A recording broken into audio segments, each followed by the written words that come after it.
নমস্কার বন্ধুরা, মৌসুমীস কিচেনে আপনাদের সবাইকে স্বাগত জানাই। আশা করি আপনারা সবাই খুব ভালো আছেন, আমিও ভালো আছি। তো আজকে আমি আবারও একটা নতুন রেসিপি নিয়ে চলে এলাম। আমি বানাবো একটা মোচার রেসিপি। এই রেসিপিটা বন্ধুরা একদম অন্যরকম আর একদম নতুন ধরনের। তো এই রেসিপিটা হয়তো আপনারা কোনোদিন খাননি। তো এই রেসিপিটা পুরোটা দেখতে থাকুন বন্ধুরা। আর যদি কিছু ভালো লাগে তাহলে লাইক শেয়ার করতে ভুলবেন না। আর নতুন বন্ধু হলে প্লিজ সাবস্ক্রাইব করে দেবেন।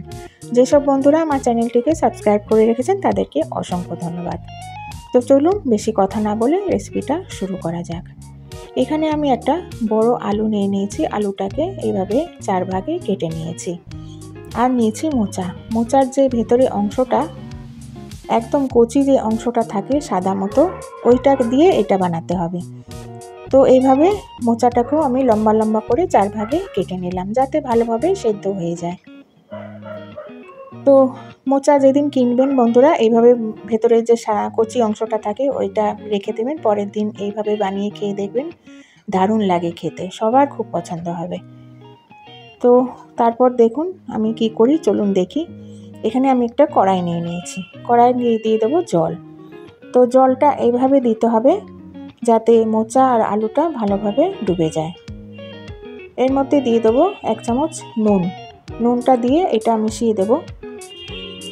নুনটা দিয়ে মিশিয়ে নেওয়ার পর এবার আমি মোচা আর আলুটাকে দিয়ে দেবো এর মধ্যে, আর দিয়ে এটাকে আমি ঢেকে রেখে দেবো সেদ্ধ হওয়ার জন্যে। তো দেখুন এইভাবে জলটা দিতে হবে যাতে এগুলো ডুবে থাকে। আলুটাও দিয়ে দিলাম, আমি মোচাটাও দিয়ে দিলাম, দিয়ে এবার ঢেকে রেখে দেবো। তো যতক্ষণ এটা সেদ্ধ হচ্ছে না ততক্ষণ আমি এটা ঢেকে রেখে দেবো আর হাই ফ্লেমে রেখে দেবো। এরপর দেখুন বন্ধুরা, আমি না এটা সেদ্ধ হওয়ার সময়, তোলার সময় আমি ভিডিওটা করতে পারিনি। তো আমি ওই সময় এগুলোকে তুলে একটা প্লেটের মধ্যে রেখে দিয়েছিলাম ঠান্ডা হওয়ার জন্য। এবার মোচাটা আর আলুটা ভালোভাবে ঠান্ডা হয়ে গেছে। এবার আমি আলুর যে খোসাটা এটা ছাড়িয়ে নিচ্ছি। তো দুটোই ভালোভাবে সেদ্ধ হয়ে গেছে। তো আলুর খোসাগুলো আমি একটা একটা করে ছাড়িয়ে নিচ্ছি। এবার দেখুন মোচাটাও আমি একটু চটকে নেব।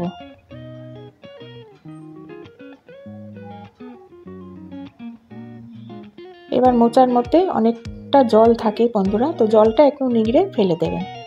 তো আলুটা আমি প্রথমে চটকে নিচ্ছি। তো একদম ম্যাশ না করলেও হবে, এটা হাতে যেটুকু চটকানো যায় চটকে নিলেই হবে। এরপর আমি মোচাটাও চটকে নিচ্ছি। দেখুন মোচাটাও ভালোভাবে সেদ্ধ হয়ে গেছে। এবার মোচাটা মাখতে মাখতে যদি কোনো শক্ত অংশ থাকে তখন ওইটাকে ফেলে দিলেই হবে।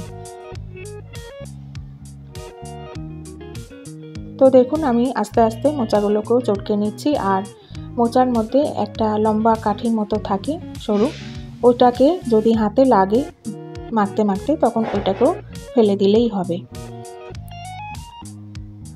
তো এটা ভেতরের অংশ একদম কচি অংশ, এগুলো খুব একটা কাঠি থাকে না এর মধ্যে, তাও একটা দুটো আমার হাতে লাগলো, তাই আমি এগুলোকে নিয়ে ফেলে দিচ্ছি।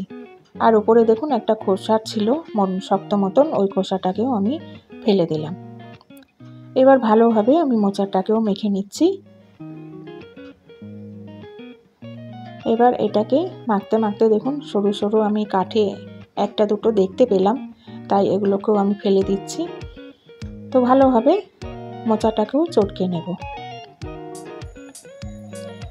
তো বন্ধুরা এইভাবে একবার বানিয়ে দেখবেন, দারুণ টেস্টি হয় খেতে, আর গরম ভাতের সঙ্গে তো দারুণ লাগে, আর খুবই ঝটপট হয়ে যায়, খুব সহজেই হয়ে যায়। শুধু মোচাটা একটু সেদ্ধ হতে সময় লাগে, যা ব্যাস ওইটুকু সময় লাগে, আর এটা হাতে এইভাবে তৈরি হয়ে যায়, খুবই তাড়াতাড়ি হয়ে যায়। তো আমি আলুটা মোচাটা একসাথে মেখে নিলাম। তো দেখুন এইভাবে মেখে নেওয়ার পর আবার দেখুন হাতের মধ্যে আমার শক্ত শক্ত পড়ছিল মাখার সময়, তাই এগুলোকে আমি আবার ফেলে দিলাম। এবার দেখুন এর মধ্যে আমি দিয়ে দেবো পোস্ত বাটা। তো আমি বড় চামচের 3 চামচ পোস্ত আর 3টে কাঁচা লঙ্কা একসাথে বেটে নিয়েছিলাম। পোস্ত বাটাটা দিয়ে দিলাম, স্বাদ মতো নুন দিয়ে দেবো, আর দিয়ে দেবো কাঁচা সর্ষের তেল। ব্যাস এবার এগুলোকে আমি ভালোভাবে মেখে নিচ্ছি। তো বন্ধুরা দেখুন কত ঝটপট হয়ে গেল আর কত সহজে হয়ে গেল, দেখলেন তো। তো এইসব রেসিপি হলে খুবই সহজে হয়ে যায় আর খেতেও দারুণ টেস্টি হয়। গরম ভাতের সঙ্গে তো আর কিছুই লাগে না। তো ভালোভাবে আমি মেখে নিলাম। তো নুনটা যাতে ভালোভাবে মিশে যায় সব কিছুর সাথে, সেই জন্য আমি ভালো করে মেখে নিচ্ছি। তো দেখুন এটা আমার মাখা হয়ে গেল। এবার আমি একটা বাটির মধ্যে আপনাদের ঢেলে দেখাচ্ছি। তো দেখুন একটা বাটি নিয়ে নিলাম আমি, বড় বাটি, আর বাটির মধ্যে এবার মোচার মাখাটাকে আমি এর মধ্যে রাখবো। তো দেখুন কতটা সুন্দর লাগছে দেখতে মোচাটা, দেখুন। আর এটা কোনো কিছু দেওয়ার ঝামেলা নেই, শুধু পোস্ত বাটা, নুন আর সর্ষের তেল, ব্যাস, আর কিছুই লাগে না। আর এতেই এতটা টেস্টি হয় খেতে যে কী বলবো। আপনারা অবশ্যই এভাবে বানিয়ে দেখবেন বন্ধুরা। তো আশা করি আপনাদের খুব ভালো লাগবে, সবার খুব পছন্দ হবে। তো এবার বাটির মধ্যে নিয়ে একবার আমি আবার উপর থেকে একটুখানি দিয়ে দেবো কাঁচা সর্ষের তেল। যেহেতু এটা মাখা, একটু সর্ষের তেল দিলে, বেশি করে তেল দিলে একটু ভালো লাগে খেতে, একটু ঝাঁঝ লাগে, খুবই ভালো লাগে।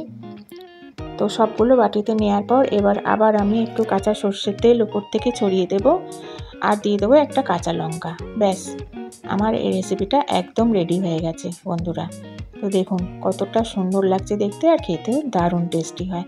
গরম ভাতের সঙ্গে খেলে আর কিছুই লাগে না। তো বন্ধুরা আজকের রেসিপিটা আপনাদের কেমন লাগলো আমাকে অবশ্যই জানাবেন কমেন্টস করে। আপনারা কমেন্টস করলে আমার ভীষণ ভালো লাগে। আর জানেন তো একটা কথা, এই রেসিপিটা আমি আমার শাশুড়ি মার কাছে শিখেছিলাম। আমার শাশুড়ি মা দারুণ রান্না করতেন, ওনার কাছেই অনেক কিছু শেখা। তো ওনার কাছে এই রেসিপিটা শিখেছি। তো আপনাদের কেমন লাগলো আমাকে অবশ্যই জানাবেন কমেন্টস করে, আর লাইক শেয়ার করতে ভুলবেন না। আমি আবার আসবো একটা নতুন রেসিপি নিয়ে। আপনারা সবাই ভালো থাকবেন, সুস্থ থাকবেন। আজকের মতো